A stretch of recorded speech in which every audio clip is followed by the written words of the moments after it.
بسم اللہ الرحمن الرحیم۔ السلام علیکم دوستو۔ اسلام کے ہر دور میں مسلمانوں پر طرح طرح کے ظلم و ستم اور مسلمانوں کو اللہ تبارک و تعالیٰ کی ذات اور ایمان سے دور کرنے کی کوششیں کی، لیکن جو سچا مسلمان ہوتا ہے وہ اپنا سب کچھ تو لٹا دیتا ہے، لیکن وہ اپنے رب کو کبھی نہیں چھوڑتا۔ اس مسلمان کا سب کچھ، اس کا حقیقی مالک اس کا اللہ تبارک و تعالیٰ ہوتا ہے۔ یہی وجہ ہے کہ اللہ تبارک و تعالیٰ اپنے بندے سے 70 ماؤں سے زیادہ پیار کرتا ہے۔ ایسا ہی ایک ایمان افروز واقعہ آج کی ویڈیو میں ہم آپ کو بتائیں گے کہ کس طرح ایک خاتون نے اپنا سب کچھ اپنے رب پر قربان کر دیا۔ پیارے دوستو، یہ ایمان افروز واقعہ فرعون کی بیوی کا ہے۔ آج اس ویڈیو میں ہم آپ کو بتائیں گے کہ دنیا کے سب سے بڑے جابر اور ظالم بادشاہ جو خدائی کا دعوے دار تھا، اس کے باوجود بھی اس کی بیوی کس طرح اللہ تعالیٰ کی وحدانیت پر ایمان لائی، اس کا ایمان لانے کا سبب کیا بنا، اور جب فرعون کو اپنی بیوی کے ایمان لانے کی خبر ملی تو اس بدبخت نے اپنی بیوی پر کیا ظلم و ستم ڈھائے۔ اور فرعون کی بیوی کون تھی، کس کی اولاد میں سے تھی؟ فرعون کی بیوی، جن کا نام حضرت آسیہ رضی اللہ عنہا تھا، شاہ مصر ریان بن ولید کی اولاد میں سے تھی۔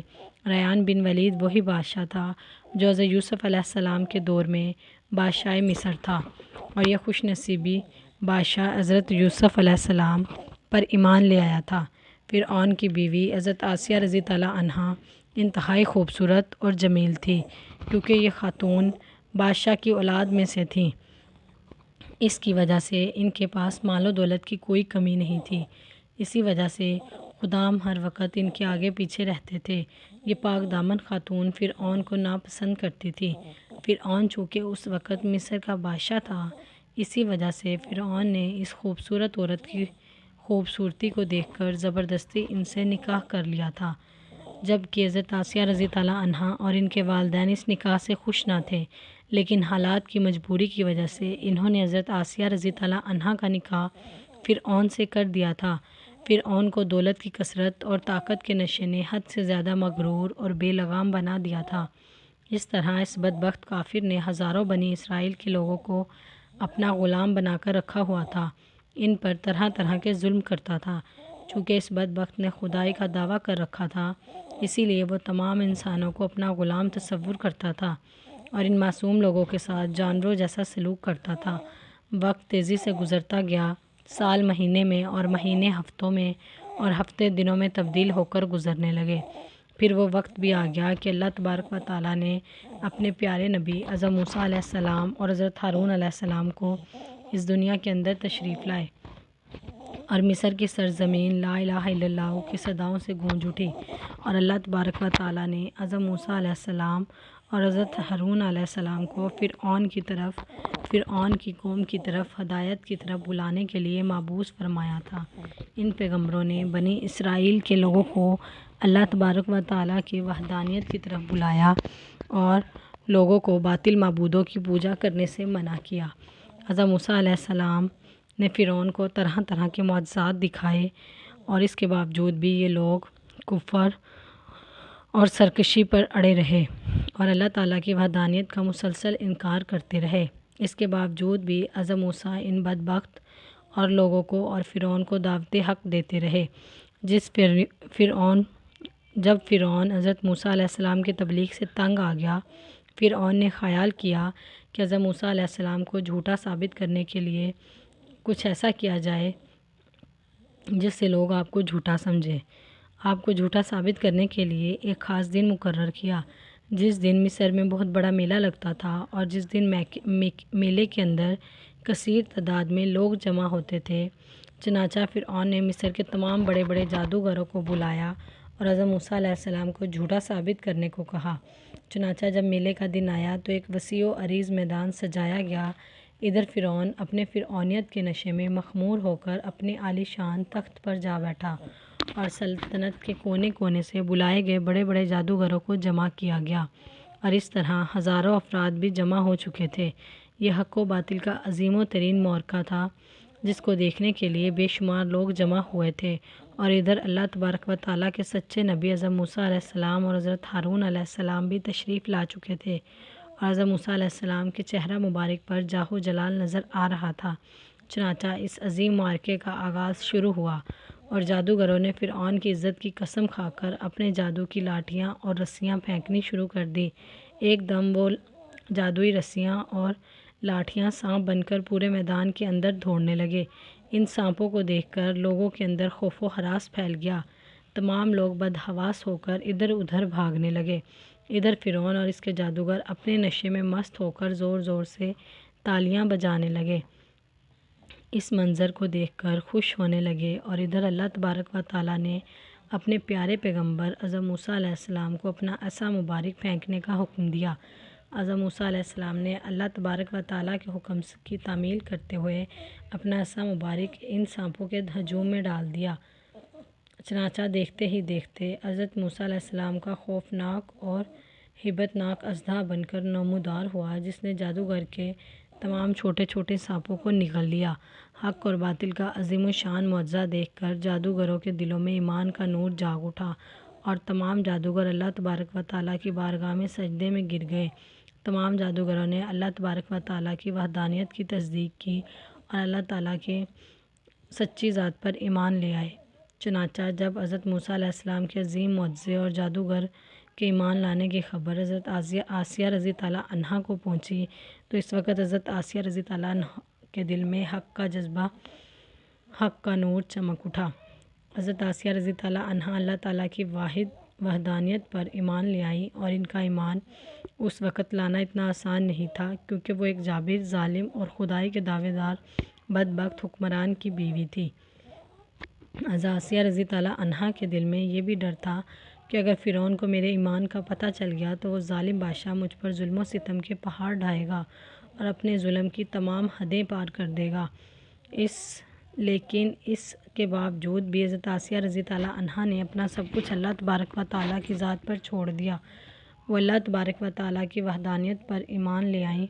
ابتدا میں حضرت آسیہ رضی اللہ عنہا نے اپنے ایمان کے بارے میں کسی کو نہیں بتایا، اور کچھ عرصہ یوں ہی گزرتا چلا گیا۔ پھر ایک دن ایسا عجیب و غریب واقعہ پیش آیا کہ جس واقعے کے بعد حضرت آسیہ رضی اللہ عنہا کے دل میں فرعون کے لیے مزید غضب کی آگ بھڑک اٹھی، اور حضرت آسیہ رضی اللہ عنہا فرعون سے مزید نفرت کرنے لگی۔ فرعون کے مسلمانوں پر کیے جانے والے ظلم و ستم حضرت آسیہ کے لیے ناقابل برداشت تھے۔ چنانچہ وہ عبرت ناک واقعہ کچھ یوں پیش آیا کہ فرعون کی بیٹی کی ایک خادمہ تھی۔ فرعون کی بیٹی کے سر میں کنگھی کیا کرتی تھی۔ ایک دن خادمہ کے ہاتھ سے کنگھی گر گئی تو اس خادمہ نے بسم اللہ پڑھ کر وہ کنگھی اٹھائی۔ فرعون کی بیٹی نے یہ کلمات سن لیے اور اس نے جا کر فرعون سے شکایت کی کہ بابا، یہ خادمہ آپ کے علاوہ کسی اور کو خدا مانتی ہے اور کسی اور کی عبادت کرتی ہے۔ یہ سن کر فرعون لال پیلا ہو گیا، اور اس نے غضبناک ہو کر اس خادمہ کو اپنے دربار میں بلایا اور اس خادمہ کے ایمان لانے کی حقیقت دریافت کی کہ آخرکار وہ کس کو خدا مانتی ہے۔ فرعون اسے کہنے لگا، کیا تم میرے علاوہ کسی اور کو خدا مانتی ہو؟ تو اس وقت اس کی خادمہ نے فوراً جواب دیا کہ ہاں، تیرا اور میرا رب اللہ سبحانہ و تعالیٰ ہے، وہی وحدہ لا شریک ہے، اس کے علاوہ اس کا کوئی شریک نہیں۔ چنانچہ خادمہ کی یہ بات سن کر فرعون اس پر مزید غضبناک ہو گیا۔ چنانچہ فرعون نے اس خادمہ کو اور اس کے معصوم بچوں کو کھولتے ہوئے تیل میں ڈال دیا اور انہیں شہید کر دیا۔ خوفناک اور دلخراش منظر اس وقت فرعون کی بیوی بھی دیکھ رہی تھی۔ اس دوران اللہ تبارک و تعالیٰ کی قدرت کا کرشمہ ہوا، اور اللہ تبارک و تعالیٰ نے حضرت آسیہ کی آنکھوں سے غیب کے پردے اٹھا دیے اور فرعون کی بیوی کی بصیرت کو روشن فرما دیا تھا، اور فرعون کی بیوی نے یہ منظر بھی دیکھا کہ فرشتے اس خادمہ کی روح کو لے کر آسمان کی طرف جا رہے ہیں۔ اس طرح فرشتوں کو دیکھنے کے بعد فرعون کی بیوی کا ایمان مزید مضبوط ہو گیا، اور وہ مزید اللہ تبارک و تعالیٰ کی وحدانیت کا اقرار کرنے لگی، اور موسیٰ علیہ السلام کی صداقت اور حقانیت بھی واضح ہو گئی۔ اس خوفناک منظر کو دیکھنے کے بعد فرعون کی بیوی سوچ میں پڑ گئی اور سوچنے لگی کہ میں مسلمان ہونے کے باوجود بھی مسلمانوں پر ہونے والے ظلم و ستم کیسے برداشت کر سکتی ہوں۔ ابھی فرعون کی بیوی انہی سوچوں میں گم تھی کہ فرعون اپنی بیوی کے پاس آیا اور اس مظلوم عورت پر کیے جانے والے ظلم کی داستان اپنی بیوی سے بیان کرنے لگا۔ اس وقت فرعون کی بیوی نے دل ہی دل میں فرعون کے خلاف بغاوت کا علم بلند کرنے کا فیصلہ کر لیا تھا۔ جب فرعون نے اپنی بیوی کو اس مظلوم عورت کو شہید کرنے کی خبر دی تو فرعون کی بیوی نے کہا کہ تیری خرابی ہو، اس شے نے تجھے اللہ تبارک تعالیٰ کے آگے اتنا بے باک کر دیا ہے۔ یہ بات سن کر فرعون ایک بار پھر بھڑک اٹھا۔ فرعون اپنی بیوی سے کہنے لگا کہ تجھے بھی اسی جنون نے آ لیا ہے جس جنون کے اندر وہ خادمہ مبتلا تھی۔ چنانچہ اس کے جواب میں فرعون کی بیوی نے فرمایا کہ مجھے کوئی جنون نہیں آیا، میں اس خدا وحدہ لا شریک لہ پہ ایمان لا چکی ہوں جو تیرا، میرا اور تمام جہانوں کا سچا رب ہے۔ اس طرح اس بہادر خاتون نے کھلم کھلا اپنے ایمان کا اظہار کیا۔ فرعون نے اپنی بیوی کی یہ بات سن کر حیران و پریشان رہ گیا، اور فرعون شروع میں بغیر کسی ظلم و ستم کے سمجھانے کی کوشش کرنے لگا، اور فرعون نے اپنی بیوی کو ایمان سے دور کرنے کے لیے ان کے والدین کو بلایا اور ان کو دھمکی دینے لگا کہ اگر تمہاری بیٹی نے موسیٰ کے رب کا انکار نہ کیا تو وہ تمہاری بیٹی ضرور موت کا مزہ چکھے گی۔ چنانچہ حضرت آسیہ رضی اللہ عنہا کے والدین نے تنہائی میں حضرت آسیہ رضی اللہ عنہا کو سمجھانے کی کوشش کی، لیکن حضرت آسیہ رضی اللہ عنہا کا ایمان مضبوط ہو چکا تھا۔ اسی وجہ سے انہوں نے اپنے والدین کی بات ماننے سے انکار کر دیا، اور حضرت آسیہ رضی اللہ عنہا اپنے والدین سے کہنے لگی کہ میں اللہ تعالیٰ کی وحدانیت کا انکار نہیں کر سکتی، بے شک وہ سچا رب ہے۔ چنانچہ جب فرعون کا یہ حربہ بھی ناکام ہو گیا تو اس وقت فرعون نے اپنی بیوی کو طرح طرح کی اذیتیں دینے کا فیصلہ کیا تاکہ یہ اپنے ایمان سے دور ہو جائے اور مجھ کو خدا ماننے لگے۔ روایت میں آتا ہے کہ فرعون کے حکم سے حضرت آسیہ کو طرح طرح کی اذیتوں میں مبتلا کر دیا گیا، حتیٰ کہ حضرت آسیہ رضی اللہ عنہا کے ہاتھوں اور پاؤں میں مہ لگا کر دھوپ کے اندر سورج کی طرف منہ کر کے لٹا دیا گیا، اور آپ کے سینے کے اوپر چکی کا بھاری بھرکم پتھر رکھ دیا گیا تاکہ آپ ہل نہ سکیں۔ لیکن ان تمام تر تکلیفوں کے باوجود بھی حضرت آسیہ رضی اللہ عنہا کے ایمان میں بالکل بھی کمی نہ آئی، بلکہ ان تمام تر تکلیفوں کے باوجود بھی آپ کے ایمان کے اندر مزید اضافہ ہوتا چلا گیا۔ چنانچہ جب فرعون نے ان تمام تر تکلیفوں کے بعد فرعون نے اپنی بیوی آسیہ رضی اللہ عنہا کو ایمان سے پھرنے کے لیے کہا تو آپ نے بڑا ہی ایمان افروز اور ایمان کو تازہ کر دینے والا جواب دیا، جس سے فرعون کا تکبر خاک میں مل گیا، اور فرعون حضرت آسیہ رضی اللہ عنہا کے ایمان اور ہمت کے آگے گھٹنے ٹیکنے پر مجبور ہو گیا۔ چنانچہ حضرت آسیہ رضی اللہ عنہا نے ارشاد فرمایا، اے دشمن خدا، ظالم انسان، تو میرے وجود پر قابض ہو سکتا ہے لیکن میرا دل تو اللہ تعالیٰ کی پناہ میں ہے۔ اگر تو میرے جسم کے ہر حصے کو کاٹ دے تو تب بھی یہ عشق اور ایمان اللہ تبارک و تعالیٰ کی بارگاہ میں بڑھتا چلا جائے گا۔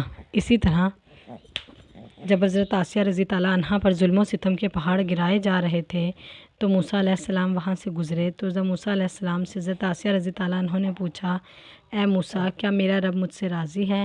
تو موسیٰ علیہ السلام نے فرمایا، اے آسیہ، فرشتے تیرے انتظار میں ہیں، اللہ تبارک و تعالیٰ نے تیرے ایمان اور کارناموں پر فخر کرتا ہے، آپ اللہ تبارک و تعالیٰ کی بارگاہ میں سوال کریں، آپ کی ہر حاجت پوری کی جائے گی۔ اس وقت حضرت آسیہ رضی اللہ عنہا نے اللہ پاک کی بارگاہ میں یہ دردناک دعا کی کہ اے اللہ پاک، میرے لیے جنت میں ایک گھر بنا، مجھے فرعون اور اس کے ظلم سے نجات دلا اور مجھے ان ظالموں سے نجات بخش۔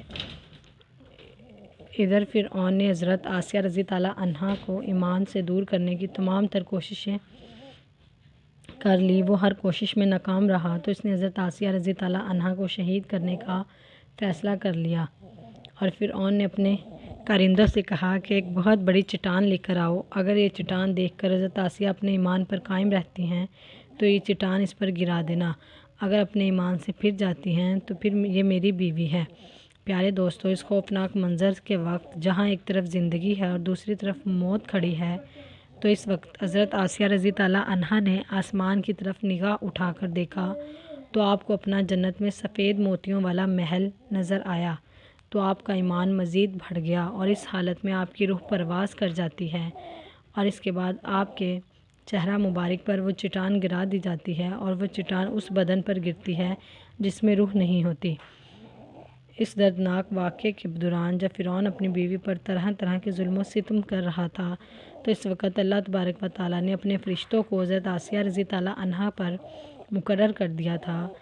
تو وہ فرشتے حضرت آسیہ رضی تعالیٰ عنہا پر سایہ کیے ہوئے تھے اور آپ کو جنت میں آپ کا مقام دکھا دیا گیا تھا، جس سے آپ کا ایمان مزید مضبوط ہو گیا تھا۔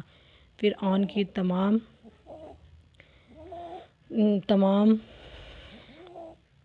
ظلم و ستم کو آپ بھول گئیں۔ اس طرح حضرت آسیہ رضی تعالیٰ عنہا نے دنیا کی تمام تر تکلیفوں کو برداشت کیا، لیکن اللہ تبارک و تعالیٰ کی وحدانیت کو نہیں چھوڑا، اور پھر اللہ تبارک و تعالیٰ نے حضرت آسیہ رضی تعالیٰ عنہا کو وہ مقام دیا جو آج تک کسی کو نہیں دیا۔ جب آپ جنت میں جائیں گی تو اللہ تبارک و تعالیٰ ان کو یہ مقام عطا فرمائے گا، تو وہ حضور کی زوجہ محترم ہوں گی، اور اللہ تبارک و تعالیٰ ان کا شمار ازواج مطہرات میں فرمائے گا۔ اللہ تبارک و تعالیٰ سے دعا ہے کہ اللہ اپنا ایمان اور عشق ہمیشہ سلامت رکھے اور حضور صلی اللہ علیہ وآلہ وسلم کی محبت کے اندر جینا مرنا نصیب فرمائے۔ امید کرتے ہیں کہ آج کی ویڈیو آپ کو ضرور پسند آئی ہوگی، تو ہمارے چینل کو لائک اور سبسکرائب کیجیے اور اپنے دوستوں کے ساتھ شیئر کیجیے۔ ملتے ہیں اگلی ویڈیو میں۔